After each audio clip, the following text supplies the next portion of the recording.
Bonjour, je m'appelle Stéphane Askel. Je, j'ai enregistré cette vidéo parce que récemment j'ai fini un documentaire sur le yoga et un livre aussi pour parler de mon expérience. La première chose que je voulais dire, c'est que j'ai essayé par mon livre et par mon film, de par mon expérience, d'aller vers l'expérience des autres. C'est ça qui m'intéressait, c'est comment on pouvait vivre euh, une expérience, une douleur, une souffrance, et trouver par le yoga une manière de retrouver un équilibre de vie, retrouver une estime de soi. Parce que je pense souvent que par la maladie, par la souffrance, euh, on perd son estime, on se retrouve isolé. Et le yoga m'a réappris, m'a appris en me réappropriant mon corps et mon mental à avancer dans ma guérison et à aussi pouvoir retrouver espoir, retrouver une mobilité. Voilà, j'ai eu un accident il y a un peu plus de 8 ans, où j'appellerais ça une opération qui ne s'est pas bien passée, et je me suis retrouvé paralysé. Ça s'appelle un syndrome de la queue de cheval, et c'est toute la moelle épinière qui un peu s'écroule et compresse le, le bas des fesses, au niveau du fessier, qui vient, il y a tous les nerfs et les muscles qui vont comme une queue de cheval dans les fesses. Bref, tout est complètement compressé.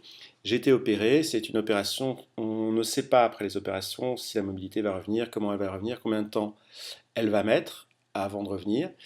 J'ai eu un parcours de rééducation classique, et par la suite, j'ai rencontré une professeure de yoga et j'ai suivi comment dirais-je, une formation sur 2 ans dans un monastère zen en Allemagne. Cette professeure m'a formé véritablement à l'enseignement, aux fondamentaux du yoga, et en même temps, j'ai pu retrouver un peu de mobilité.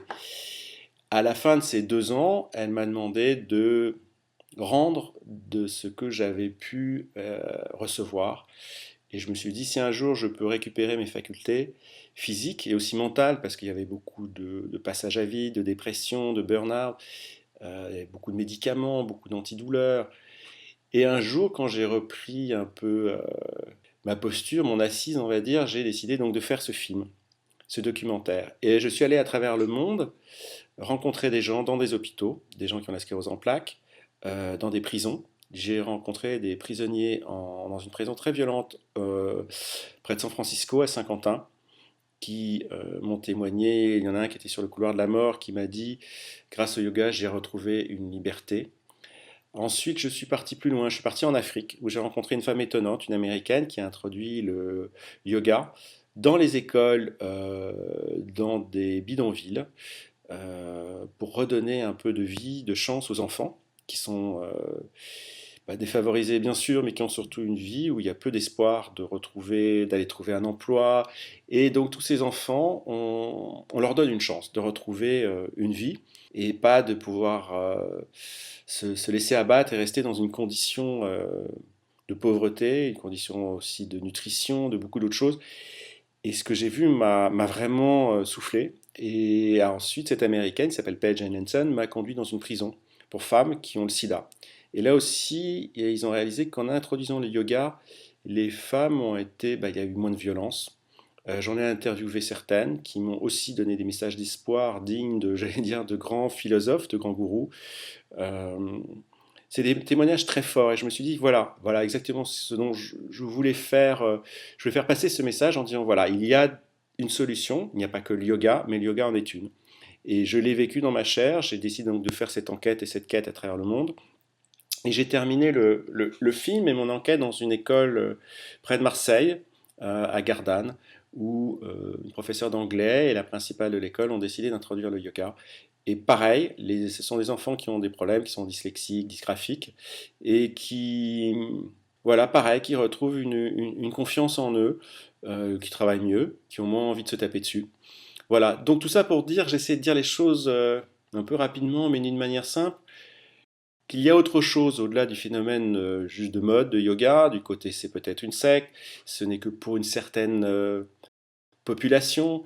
En France, on appelle ça les bobos, d'autres appelleraient ça. Voilà, il y a un business qui s'est fait autour du yoga. Nous, en Occident, on s'est approprié le yoga dans les années 60-70. Et c'est vrai qu'il y a une espèce de business qui s'est créé. Mais au-delà de ça, le yoga va dans ces endroits-là, dans des prisons, dans des écoles, dans des hôpitaux. Je sais qu'à la salle, non, c'est à l'hôpital Saint-Louis, pardon, où il y a au service cancérologie un programme pour le yoga. Dans certaines prisons en France, c'est encore compliqué. Je vais sur de prochains projets essayer d'aller tourner dans des prisons en France, de rencontrer aussi des prisonniers qui ont appris le yoga en incarcération et qui l'utilisent comme moyen de réinsertion sociale. Je pense que c'est très important. Et je pense que c'est un outil, c'est indéniable, qu'il faut qu'on bouge de ce côté-là. Pour l'école aussi, pour les enfants. Je pense que de ce côté-là aussi, il faudrait qu'en France, on avance. D'autres pays comme l'Allemagne sont déjà très avancés à ce niveau-là. Voilà, donc j'espère que par le documentaire qui s'appelle Breathe, un yoga, un souffle de liberté, le livre s'appelle Respire, il est sorti chez Michel Lafon, que ce message va continuer à faire son chemin pour toucher des gens qui ne sont pas forcément du tout intéressés par le yoga, qui ont peut-être des préjugés, qui ont un peu peur d'une pratique, c'est vrai, qui semble qui vient d'Inde, qui a un côté peut-être un peu trop, voilà, un peu trop ésotérique, un peu trop mystique. Et en fait, je pense que c'est vraiment une pratique qu'il faut approcher d'une manière simple, qu'on est souvent un peu des êtres un peu compliqués, et qu'en arrivant avec, juste j'allais dire quelque chose qui semble naïf et qui ne l'est pas avec son cœur, comme le font les enfants quand ils abordent la pratique, on a tout à gagner. Et que derrière ça, j'ai personnellement après fait des cours dans un centre à Paris, le centre Iyengar, où j'ai suivi un yoga j'allais dire de rééducation, qui m'a permis de rééquilibrer mon squelette et surtout de pouvoir réellement prendre des cours de yoga, j'allais dire normaux, ce qui n'était pas à ma portée encore il y a 2 ans. Voilà, tout ça pour dire que pour des gens qui souffrent, pour des gens qui souffrent dans leur chair, qui souffrent dans leur mental, qui souffrent, quelles que soient les raisons, c'est un outil exceptionnel qu'on ne peut pas sous-estimer, qui reste un outil d'accompagnement. Mais je pense sincèrement qu'il faut qu'on réussisse à l'étendre, à se l'approprier plus et à l'introduire voilà, partout où les gens vont se sentir, en tout cas je l'ai vu moins seul, euh, en étant accompagné dans cette pratique et surtout pouvoir rencontrer d'autres personnes et d'avoir cette communication extraordinaire qu'amène le yoga entre les êtres. Moi personnellement j'étais quelqu'un d'assez enfermé par la maladie, par la douleur, isolé, et le yoga m'a permis de m'ouvrir. Et en m'ouvrant de cette manière, j'ai pu m'ouvrir aux autres. Voilà, aujourd'hui, le film est passé à la télé sur la chaîne parlementaire, LCP. Les dernières semaines, j'ai reçu beaucoup de témoignages qui m'ont beaucoup touché. Et je pense que je suis convaincu, je pense pas, que je suis dans la bonne direction et que c'est un message et que j'ai besoin des autres aujourd'hui pour pouvoir transmettre ce message. Voilà, j'espère que je me suis exprimé assez clairement, qu'il y a des informations qui vous seront utiles. Le film va repasser à la télé. Le livre est sorti, voilà.